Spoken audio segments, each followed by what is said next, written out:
back to another episode of Foreign Connect podcast. Today we had really smart and interesting guest from Silicon Valley. His name is Ron Shigeta. He's an investor, serial entrepreneur, and he has also been an advisor for many startups who are creating companies in biotech field. And we had such an interesting conversation about where he sees today's biotech startups are versus like what's coming next in this industry. And he also kind of compared where they are in America versus where they are in Japan. So we had a really interesting conversation and I hope you enjoy it. First of all, I want to ask you, what do you do? I know you've done like so much, and I've saw your background on your LinkedIn, and I mean, you being like investor, you being an advisor, like you being all over. Can you kind of tell me what your background is? I have to tell you, I'm older, and so I was actually fully into my career. I have been working at a biotech company.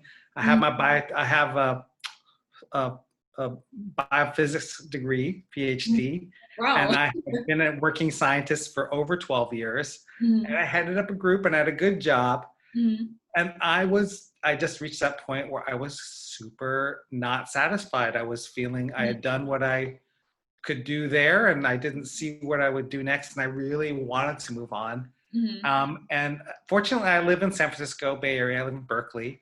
And I just decided I was going to go for it. And I'm a huge advocate for just dropping everything and doing what you really need to do. If you have the opportunity. I just started hanging out at meetups and going to classes. And I just decided I'm going to do a startup. And I had no idea what I was doing. And within about 3 years, my friend and I had built a lab where we were having small companies come in and do biology projects in a space the size of a living room. And they were paying us not very much money and we weren't making any money. And but we managed to get sold into an investment firm that wanted to build an accelerator. So we built a laboratory and an office space where small startups we invested in could come and work for 3 or 4 months. That program is called an accelerator, and there are some in Japan and there are some all over the world. But it's a limited time where you get investment from you got investment from us, and then you were in there for 3 months with other similar newbies trying to get their company started. And at the end, there's a graduation called Demo Day, and 300 or 400 investors would show up and would be looking right at you on the stage. It was an amazing experience for me to sort of build that and work on that staff for 3 years. We made 70 investments, and they're all little biotech companies, 2 to 5 people running them. And they were just blowing my mind. It was so great to work with these people. They had so many new and vibrant ideas. They were so young and exciting. And I just felt totally justified in sort of dropping everything and jumping to a new career. So and then after that, my partner and I broke away from the investment firm. We started our own startup company. And I just recently left it, and I'm advising and mentoring and helping with startups, especially food startups. So that's kind of my recent career. Ever since I sort of made that decision to stop doing what I was doing and try to find something new, it just goes faster and gets better every year. Wow, that's really exciting stuff. So my second question is, what is food biotech startups? Like what do they do exactly? Yeah, so food is made in very old-fashioned way. It's been around as long as human beings have been growing crops, maybe 30 or 40,000 years. And that's been working very well for us, but recently there's just a gigantic number of people on the planet. And the earth itself is having problems of meeting the needs of people when they eat. And it's causing all kinds of problems now. And I think with COVID possibly coming out of a sort of an exotic meat market, we can start to people are starting to feel something, but people who have been focusing and studying food, they know that it's globally threatening our environment and it's threatening our health. And at the same time, the quality of the food is starting to go down for the average person globally. And I've been to Tokyo, and I think people in Japan also know this is happening to them. And so there's a lot of dissatisfaction around the food. The only way to fix this problem and feed 8 billion people are to change the material laws that create and grow food. Particularly when it comes to animals, it's so expensive to feed an animal, a cow or a steer, for 3 years and then slaughter it and then take one meal out of it. You know, it's incredibly inefficient. And so it's almost like, I mean, if everybody eats beef every day, it's almost like there's like a trillion people on the planet, because it's like a 3,000 meals or something like that for these animals for 1 pound of beef. It's outrageous. So, and other animals are also quite expensive. So we funded companies that wanted to do a different way. Some of them are taking cells, like with a syringe, out of a pig or a cow. They put them on a petri dish, and then they grow them in there, and they just make meat out of them. There's no animal at all. So there's a lot, and it turns out that it only takes a few days. So it's much more efficient in terms of material if you do it that way. And it's a way we can all have high quality meat, but not have to pay the environmental cost for it. So there's a lot of other things about the way we eat, but that's sort of one of the big ones. It's been on magazine covers, and it's a sort of a famous idea now. I see. So new things are always scary to people, and they are. Yeah, so that definitely, like, this new concept, the future of food definitely brings some concern around people, I'm sure.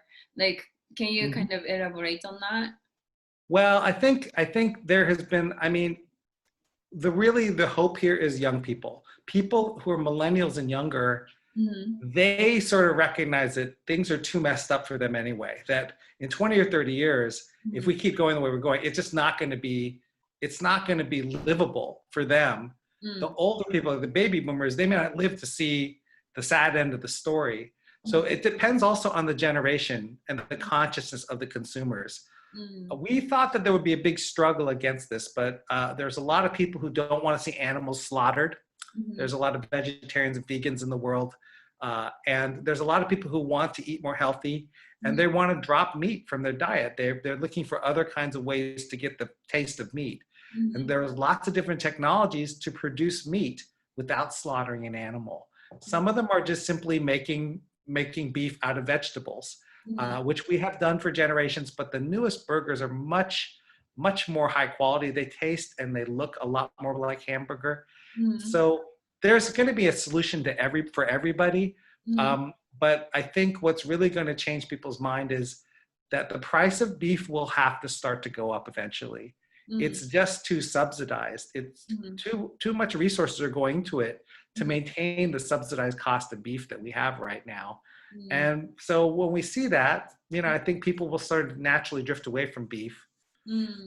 It's a very long story, Natsune, but I think we also have to remember that we're also looking at beef as it is. You buy a hamburger, you go to a McDonald's, or you go to a grocery store, you buy some beef, and that burger may have the meat of 20 animals in it.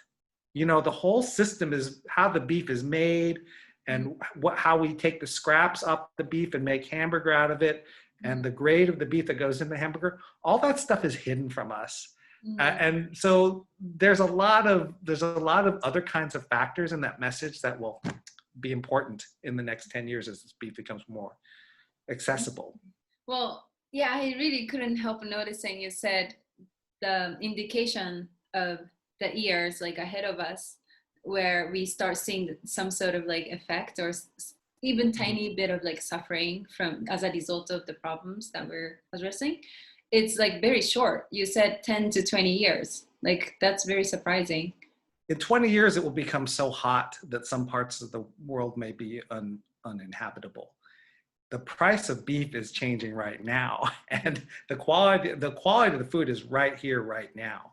I think, but it's going to become. But I mean, I think anybody who's under 50 should really be thinking about the environment very, very seriously.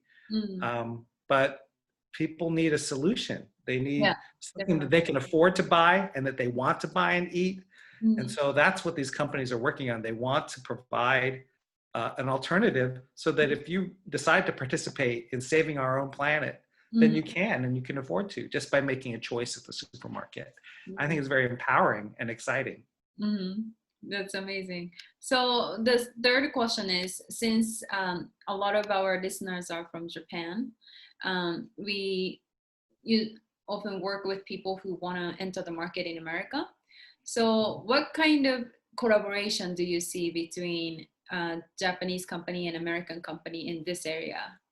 I have been to Japan, and I've actually worked with venture capitalists in Japan, trying to fund some of these companies. So they exist in Japan right now. And in particular, I'm gonna have to remember the name, but there are several different funds that are being created in Japan right now, and they're looking for startups who are actually Digital Garage is one of them, and the other one that I've worked with, oh goodness, I'll have to try to remember it, but they're in Tokyo, and there are funds for Japanese who want to try this kind of thing.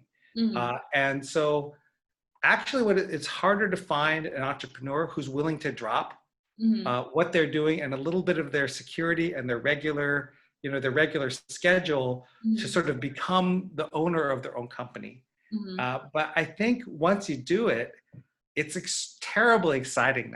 And I think you have done this a little bit yourself. And I think I think podcasts like yours can really encourage people to understand that this is the way we have always lived.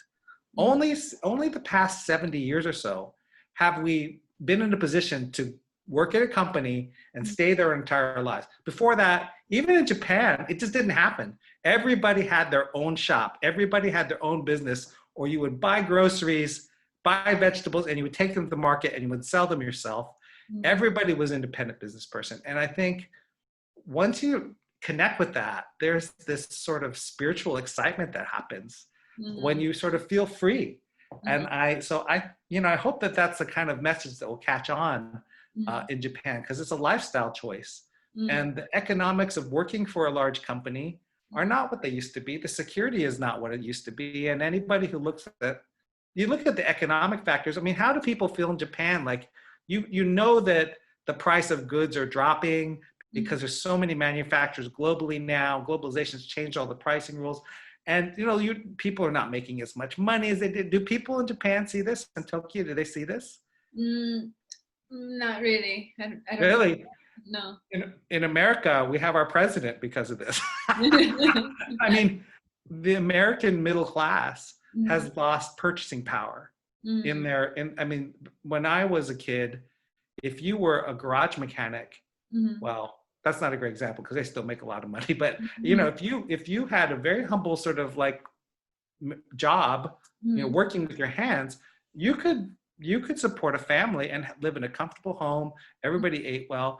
And this is just no longer true in the United States. Of course, people in the United States have very exalted ideas about what they need. But even so, I mean, there's less security for people here. And I think we're all going to start to feel this. All these trends are coming.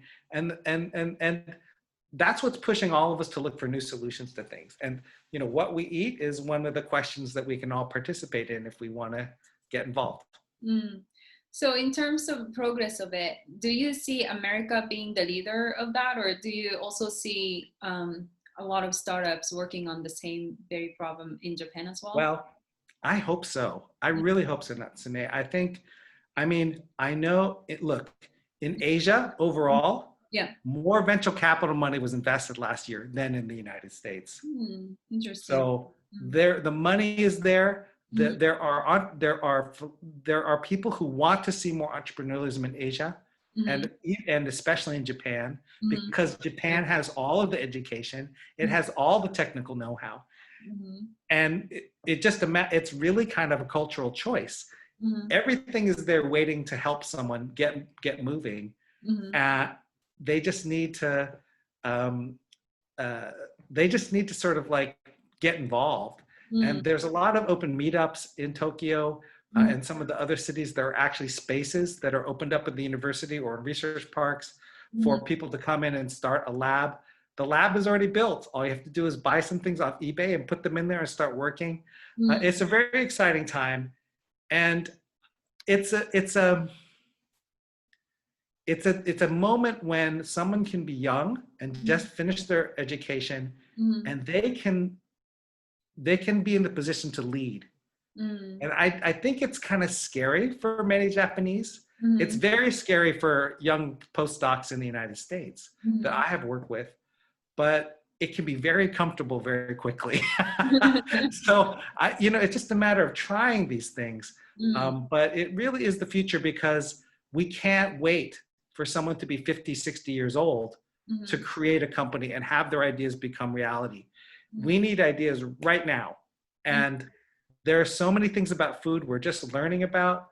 We're learning about how the gut has more neurons than the brain of a cat.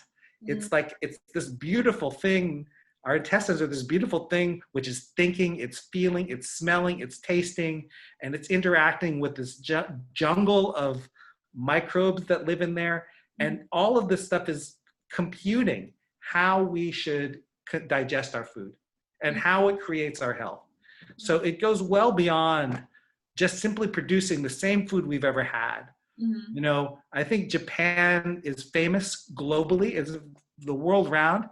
Japan is famous for making food that doesn't look or taste like anything else you could imagine. And they use the same fish, the same vegetables everybody else does. It's a transformative, imaginative act. And this is exactly what needs to continue to happen with food, but on an even more scientific and technical level. And there are Japanese startups that are doing this already. There's a company called Shojin Meats, and it's headed up by a young man who's there doing biohacker work. He had a little lab, and he was growing cells sometimes with soft drinks.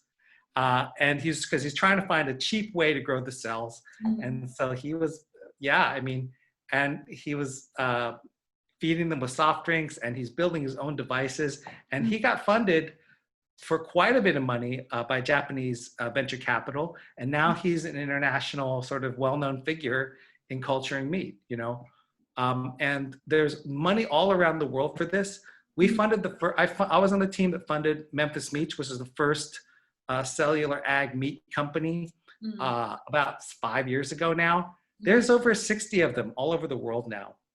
So there's definitely support for you if you jump into this, and you just need to sort of think deeply about what makes a good company.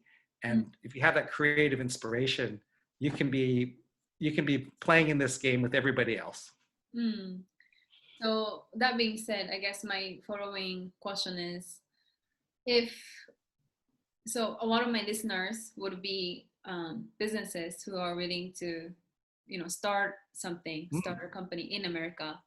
Yeah. Like, what are the kind of advice do you have for any corporations or even individuals who want to start a business in a biotech, like tech? Right. So first of all, it's important to get your basic idea and your technology, show that it works. You have to demonstrate it works. And sometimes you can't get very much funding without it.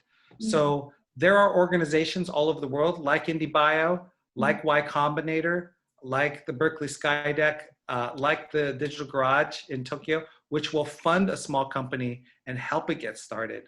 And they are capable of giving away a few $100,000 to companies just based on an idea sometimes. So there's possibility of just applying even before you have a company, and they'll help you form a company. They'll help you get started. They'll help you find your market. They'll help you get to make contacts in whatever market you choose to be in. All of these things can work. There's also a lot of help once let's say you want to stay in Japan and you want to get funded, then you can get funded by Japanese VC, and then you can be ready, and then they will help you come to the United States. It's a cultural change. You have to be really integrated to the culture you're trying to sell into. So you have to become somewhat of an American, understand what Americans buy and what they sell. This is a big transition. I have actually spoken with companies doing this. It is certainly not easy, but it's a huge market, and there's a tremendous appetite for innovation here. And it's a good place to sell a lot of things. California is ready and welcoming for you to come. So I'm going to talk a little bit of advice. So when I work with, I advise companies, and if you're a startup you're in Tokyo or you're in Japan, and you want to come to California or some other part of the United States, then you may need to figure out how you're going to get investment.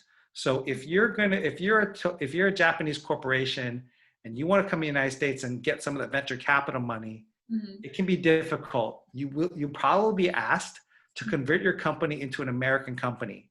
That's because venture capital, they have restrictions on what kind of company, literally what class of corporation that they can invest in. And so a lot of them can only invest in a Delaware C corporation, very particular kind of company. So you have to be prepared, and your investors have to be prepared for that transition. They will have an opinion about it. There isn't as much venture capital in Japan as in the whole of the continental United States. So that is something you kind of have to plan for. They should know about it, but if they don't, then you have to talk it through with them. And then there's a whole bunch of other things about getting started and doing business in the United States. It's a complicated process, but it is not something that two people in a very small company can't learn to do.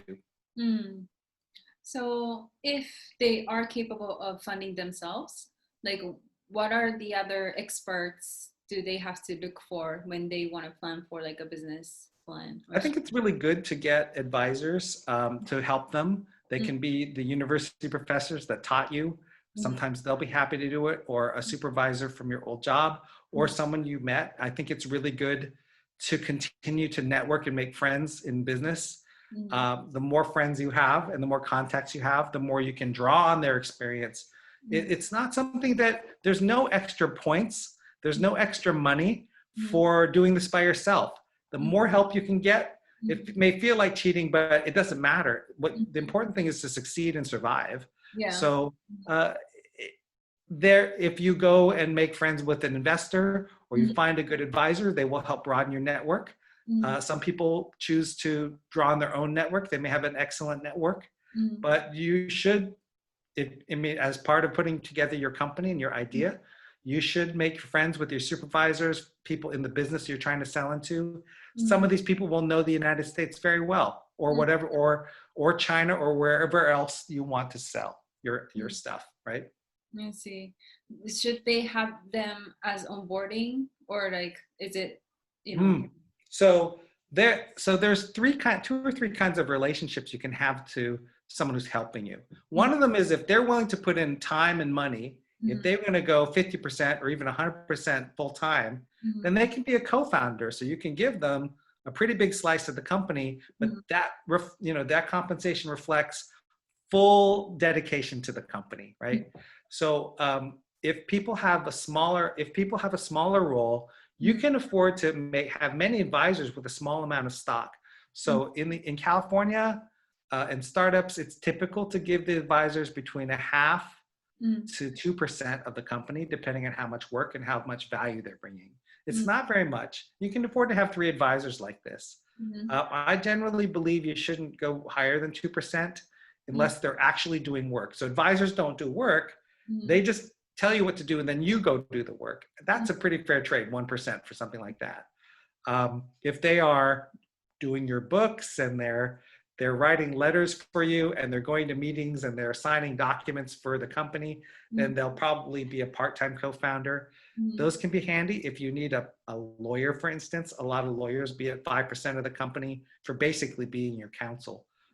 That's a good trade, right? So it's important to be open-handed, and if someone's really helping you, you should reward them. It doesn't have to be something you can't afford, but you just have to remember to be generous because if the company dies because you didn't take enough help, then nobody gets anything. I understand.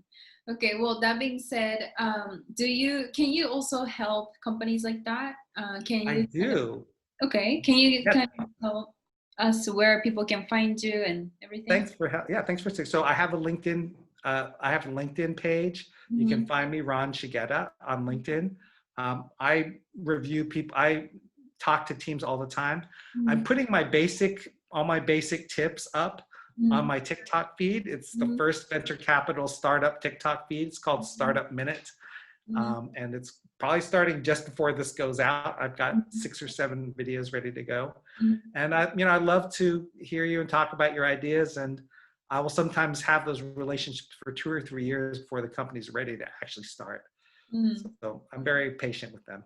Perfect. Well, thank you very much for coming to the show today. Yeah, thank you, Natsun. It's great to meet you. And hello to everybody in Japan. Just really, really enjoyed being there. And I love Japan and Japanese people. Amazing. Well, thank you very much.